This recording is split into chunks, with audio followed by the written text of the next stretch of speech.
Your first question has to do with what our governor, His Excellency, Governor Rufai, said yesterday. We are not privy to that information until now that you have made it clear to us. As far as we are concerned, as members representing the various federal constituency in that area, we want to tell you that what we have presented to you in our statements are clearly most of the reasons that bring about killing. It is not a lie if everywhere in Nigeria that we have heard that there is a problem between herdsmen and farmers clash. It is everywhere, not only in southern Kaduna. And you know, the second thing that we did talk about is the reappraisal attacks. Reprisal attacks which has continued, you know, to not allowing peace to reign in our environment. And that has to stop. We have to forgive each other, and we have to turn a new page by letting ourselves on both sides. Whoever is doing the killing, the armed militia, we want to tell you we cannot identify them evidently. So what we are calling on is that whatever has happened, we need to forgive each other and let bygone be bygone, and let us start a new page in our lives here in that area in southern Kaduna. The other one we talked about was the issue of banditry, which of course you gentlemen of the press know is not peculiar to just southern Kaduna, it's everywhere in the country. And southern Kaduna is not exempted. The other part of it we talked about is the criminality that is also taking place within the environment in southern Kaduna. Now, I hope we have answered that question. I see complacence of the security. No, sorry, he has a second question. Now, when it comes to the issue of the security personnel there, our people sometimes, at some time, do feel that the security have not done enough. These are reasons, for example, when there is a curfew in an area, you still find attacks within the boundaries of our communities, especially those ones that are bounding the forest. And when there is a curfew, what happens is that we have security inside the main towns.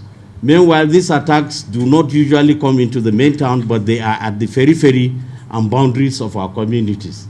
And such, that is one of the reasons sometimes our people feel that the security are not doing enough. What we need the security to do is to identify the flashpoints, the routes by which these attackers come into our communities, and go into the forest, because we believe strongly that we have armed militia living in our forest, living in the hills. The security apparatus need to go there and comb the forest and get rid of them out of that area. So far, I think the military and the police, as we speak to you now, are making effort to make sure that these attacks are stopped. But the information reaching us, even before these attacks that started recently in southern Kaduna, the one that took place in Kauru, in his constituency, the one that went into Zangon Katab, in his constituency, the one that took place in my constituency in Kaura, and then the one that took place in Jama Sanga that just happened about 5 days ago. We have had the information. These people, when they are coming, they even give us information, we are coming. We have told and informed the security agents. I have told my DPO to extend that information to his superiors, and he has taken that information seriously, as he has told me. But again, these attacks are still going on. So it is important to know that we also have information that they are going to attack massively and coordinately in southern Kaduna after the Sallah break. We are calling on our people to be vigilant, and we are asking them to do all that they can to keep to keep themselves alive. Without life, nothing can happen. He would want to also I would like to add to the question on the security because this is very fundamental to this issue. We must thank especially the soldiers, for the effort, But for the soldiers, I think the situation, that is the military deployed, the situation would have been, worst. But you see, logistically, you need to be on the ground to understand the nature of this crisis. The soldiers have their limitations because information is passed to the commander that, look, we suspect there's going to be an invasion on point A. Number one, his troops are scattered all over communities. So he cannot, to mobilize them, he needs to recall them from wherever they have been deployed to have, a moving force that could address a point. That is a challenge. This is a situation.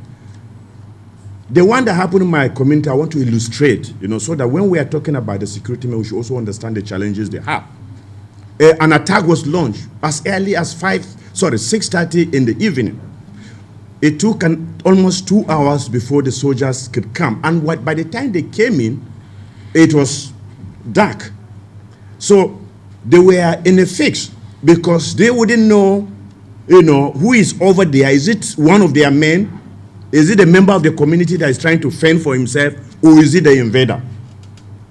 So these people do whatever they want to do, and they melt out into the dark and into the forest.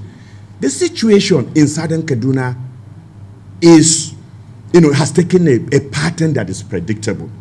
And we are saying, as a government, we must have the capacity. If A and B have a quarrel, they should settle that quarrel either through the rule of law, going to court, going to the police, and let the police prosecute. But the situation where you avoid that, civilized channel of settling group, and you go, and there is a militia. Nobody can deny that. We have militias. And what we are saying, why is it taking the government long to fish out those militia? Because A and B has a problem, and he goes out and commission a militia to settle the score. And that has been the pattern in southern Kaduna. Every attack is done by a militia that is quite different from the parties that have the quarrel. That have the quarrel or have the misunderstanding. Whether the misunderstanding is land-based or anything personal or whatever. Why? And are the security people telling us they are not aware? To some extent, we even know where the militias are brought from. But of course, it is only the state that has the resources, that has the intelligence to be able to go out there and identify. I'm sorry to say, let me illustrate, even in Katsina, the crisis that is happening in Katsina, everybody knows it. There is a problem in a community, they have a militia arm. There are a group of people in this country that have perhaps organized and are financing militia arm to settle score outside of the rule of law established by our constitution. And we are saying we cannot continue to close our eye to these facts because it is at the root of the crisis. Because there's no place where you have human settlement or where two people exist that they will not have differences. But that is why we are civilized people. There is a channel through which you can settle, any differences.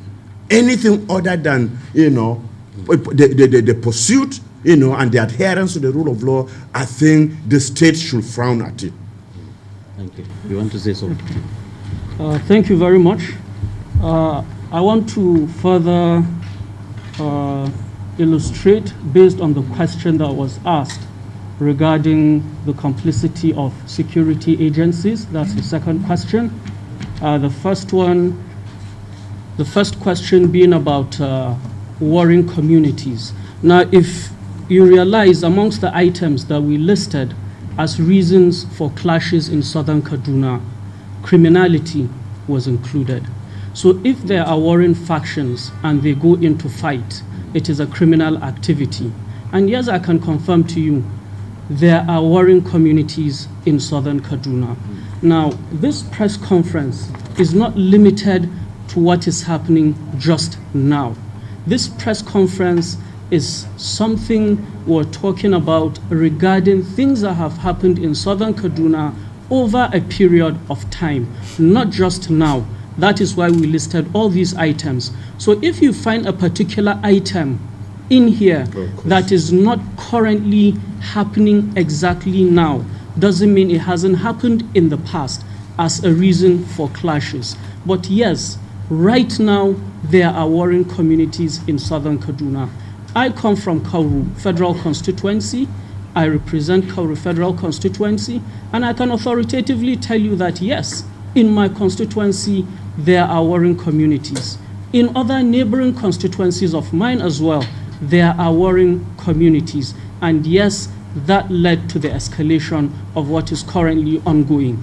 Secondly, in terms of the security agencies, whether they are complicit or otherwise, I will say I am grateful to the security agencies in my constituency, because without their intervention, I don't know what would have happened right now.